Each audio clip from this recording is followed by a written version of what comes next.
Hey buddies, so this video is about removing a toilet. So let's say you buy a house and you all of a sudden you have a clog and you figure out that it's coming from one of your toilets and you just can't get it plunged. Ooh, that's another video I need to show you how to do, is how to plunge a toilet. Or let's say you just have to remove your toilet because you're doing a little bit of renovation for your wife and you've got to remove some flooring, which requires removing the toilet so you can get under there and get that flooring up so you can replace it with new flooring. So in this video I'm going to show you how to drain a toilet and how to remove a toilet. There's a lot of different steps. So what you're going to need is a bucket. You're going to need a piece of hose. Hopefully you've got an old hose that you can just chop a piece off. You're going to want some gloves. Mine are kind of dusty. And you're going to want a sponge so you can soak up some water. So the first step that we're going to do is we're going to get the water out of the toilet. In order to start that process, what you want to do is, first thing is come down here, and so that when you flush the toilet to start getting the water to drain out of the toilet, you don't want it to refill like it normally does. So in order to prevent that from refilling after you drain it, you're going to come back here. There's going to be a valve with a hose that goes up to the tank where the water sits, so that when you hit this, when you flush, water from the tank goes out into the toilet, splashes a bunch of water down in there, and that's what causes the water to actually go down the toilet drain. So we don't want this tank to fill back up as soon as we do that. So I'm going to turn this. You can see that it's currently pointed upwards, which is in line with the tube, with the hose, which means that water is able to flow up through this valve. So I'm going to shut the valve off just by turning it 1/4 turn, and now that valve is horizontal, or perpendicular I should say, to the hose, which means that valve is now turned off. So water will not come up through the floor and refill the tank. So next I'm going to flush the toilet. Watch the water go bye-bye. So now the water has come from the tank down into the bowl, and as you can see, it's not refilling itself. Okay? No more water's coming out of that tank. So if we were to take a look at what's inside the tank, I'm going to remove this. You can see there's still some leftover water in there, and the reason that's still in there is because, I'm going to set that down.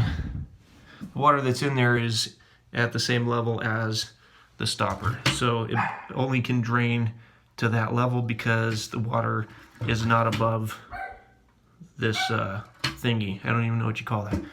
So the goal is to get the rest of that water out of there and to get the rest of this water out of here. So in order to do that, what I'm going to do is I'm going to use a sponge and soak up all that water and squeeze it out into the bucket. And for this stuff, I can also use a sponge, but there's a fun little trick that you can learn how to do, which is siphon the water out with a hose. So I'm going to show you how to do that next.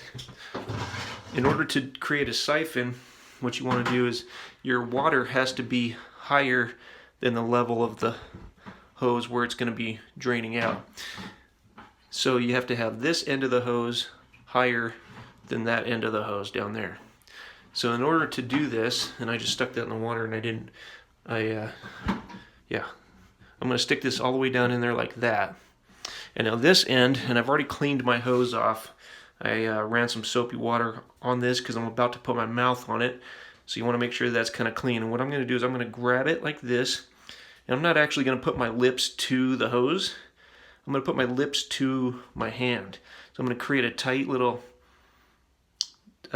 grip on that hose. And what I'm going to start doing with that water, that end of the hose down there, I'm going to put my mouth to my hand and I'm going to suck in with my mouth just for a second, and I'm going to start hearing this water come up through this hose, and it's going to climb up here like this. And as soon as I hear that coming, I'm going to pull it out of my mouth and push it down like this and make sure that it's down lower than that end of the hose. Let's see if we can get this going.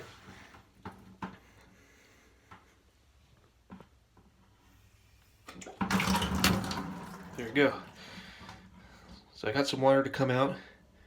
I didn't get it down fast enough. Let me try it again.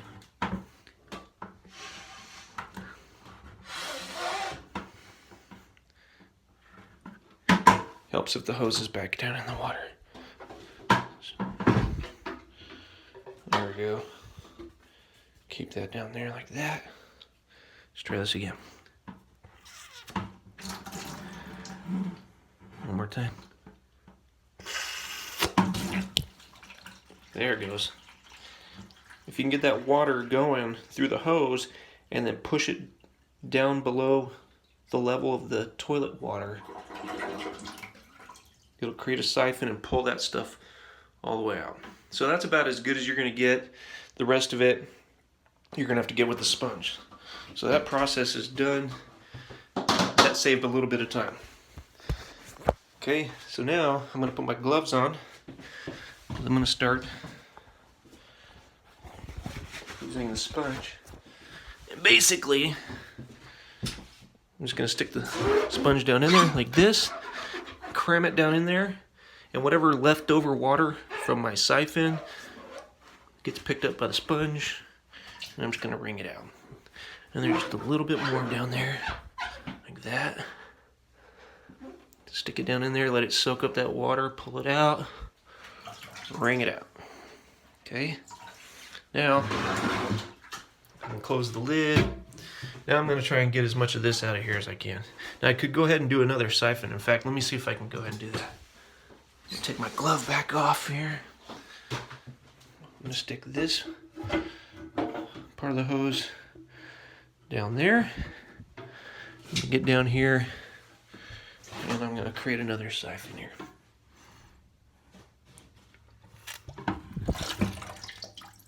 Almost. There we go. See, now that's pulling that water right out of there. It's a lot easier than going down and getting your sponge and cramming it down in there 1,000 times, bringing it out here and squeezing it out. So that water is just draining in a matter of seconds. And you won't get every little drop. That's okay. So the siphon's pretty much done. We got the water out that we can with the hose. Just gonna set that aside. Put my glove back on. It's funny, I'm putting my glove on because I don't want to put my hand down in the water in the tank. But I just got done putting my mouth to a hose, which is pulling that water. And you always get a little bit of water in your mouth, which is kind of gross. But hey, we're guys, and we can handle that kind of thing. Just kidding. That was a totally inappropriate remark, because anybody can do this. Guys, girls, anybody can do this kind of stuff. But that tank is kind of gross. It's kind of dirty, you know. There's some particles, water, you know, whatever in the water. So it's, you know, you try not to get a bunch of water in your mouth, but if you're going to do a siphon, and that's probably not the only way there is to create a siphon, but that's the only way I know how. So that might be another cool video that I'm sure somebody else has done on different ways to create a siphon. So now I've pretty much got all of the water soaked up here.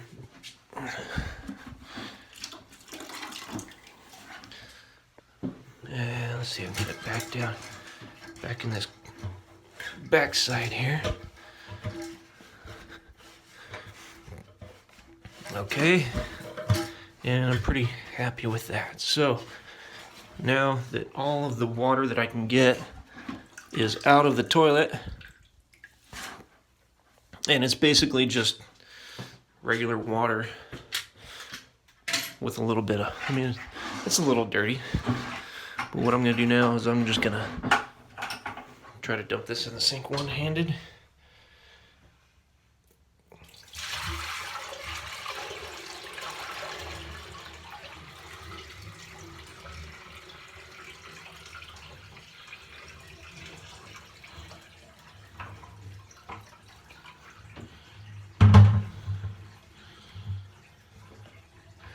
Alright, that's just going to drain down the sink.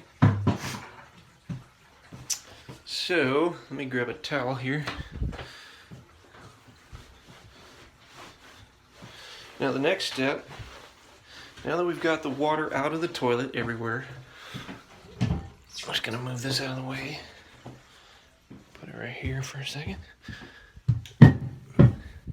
Now what we have to do is we need to break the seal that's going around. There's some silicone caulking that is sealing this toilet to the floor.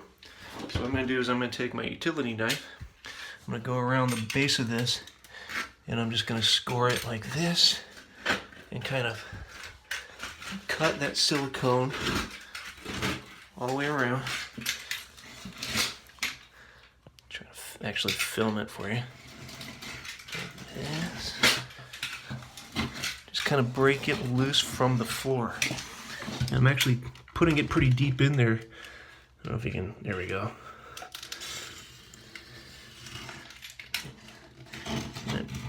Since I'm removing the floor, I'm not concerned at all about damaging the tile. If you're not removing your floor, but you just need to like replace your toilet, maybe you're wanting to upgrade it or something, maybe get a bigger one, then you might want to take your time with this part.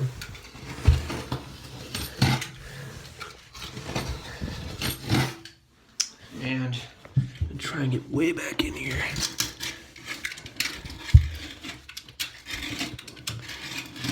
As you can see, I already removed the baseboards, so they're not in the way. You don't have to remove your baseboards if you're not replacing your baseboards.